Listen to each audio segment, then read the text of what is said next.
근데 이제 또 다른 사건 저희가 오늘 하나 얘기를 하려고 하는데요. 여러분 좀 오래된 일에서 기억이 가물가물하실 텐데요. 70대 남편의 외도를 의심해서 60대 할머니가 때려서 숨지게 한 사건이 있습니다. 이게 이제 2심에서 감형이 됐기 때문에 다시 이제 세간의 주목을 받게 된 건데요. 자, 우리 생각을 되살린다는 의미에서 팀장님 사건 개요 좀 말씀해 주시죠. 2014년 9월 10일 경기도 구리 지역입니다. 예. 그 당시 남편이 71세, 예. 또 할머니가 65세 정도 되셨는데 예.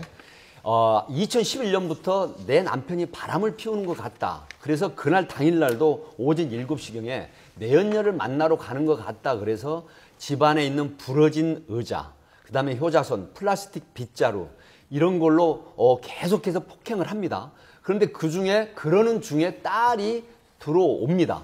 그래서 딸이 들어오니까 잠시 멈췄다가 다시 돌아가는데 그 이후에도 무려 통합 5시간 동안 폭행을 계속합니다. 그래서 결국 당일날 오후 1시쯤에 이분이 저혈량성 쇼크로 부검 결과 나왔는데, 참고로 저혈량성 쇼크가 뭐냐면 이 상처로 인한 근육 파열로 인한 출혈. 그러니까 뇌출혈이죠. 뇌출혈. 그렇습니다. 네? 이 참상성 출혈로 혈액량이 밖으로 빠져나가면서 쉽게 말하면 심장과 대뇌 혈액 공급이 안 되는 겁니다. 그래서 결국 사망에 이르는, 장기 부전으로 인한 사망에 이르게 된 건데, 결국은 도주를 했다가 딸에게 아빠가 숨을 안 쉰다. 그리고 도주를 했다가 다음날 체포가 됐는데 1심에서 사형으로 징역 10년을 선고받았다가 2심에서 3년이 감형되고 상해치사로 판결을 받은 사안입니다. 근데 제가 궁금한 게요. 그 오랜 시간 동안 때리는데 그래도 70대 할아버지가 어떻게 맞고만 계셨냐는 거예요. 내연녀가 만일 그 의심을 받을 정도로 한다면 꽤 그래도 건강한 상태라고 볼 수가 있는데 어떻게 그럴 수가 있는 거죠? 이제 2011년부터 그 아내 되는 분이 상당히 좀 갈갈하신 분이라고 합니다.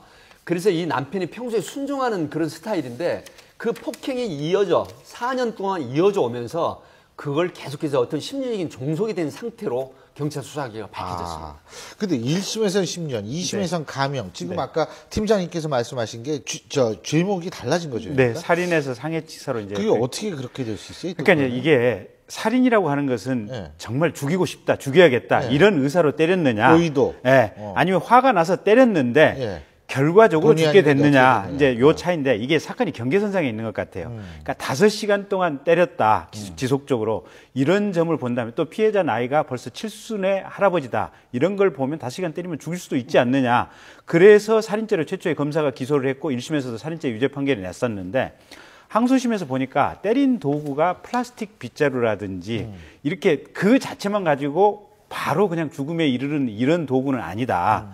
그다음에 두 번째는 때린 분 역시, 가해자인 범인 역시 할머니고 나이가 6순이다. 그다음에 세 번째, 딸이 오니까 니네 아버지 좀 치료약이라든지 뭐 좀 바를 것 좀 사와라라고 얘기했던 걸 보면 죽음까지는 원하지 않았던 것이 아니냐. 그래서 왔다 갔다 하다가 항소심에서는 상해치사로 하면서 좀 감형이 된 것 같습니다. 근데 여기서 문제가 되는 게 있습니다. 그 1심에 저는 지지를 하는 상황인데요. 왜 그러냐면 미필적 고의라고 하는 건 5시간 이 당일날 사건뿐만이 아니라 2011년도부터 지속적인 폭행을 했는데, 심지어 굉장한 상처를 입고 쓰러져 있는 상태에서도 병원에 치료를 거부해버렸고, 그 다음에 이 도구들이 상당히 억센 도구들입니다. 우리가 잡기신 물러가라고 일부 종교에서 두들겨 패는 형태가 바로 이런 저혈량 쇼크나 근육 내 파열 손상으로 인한 쇼크사를 하거든요.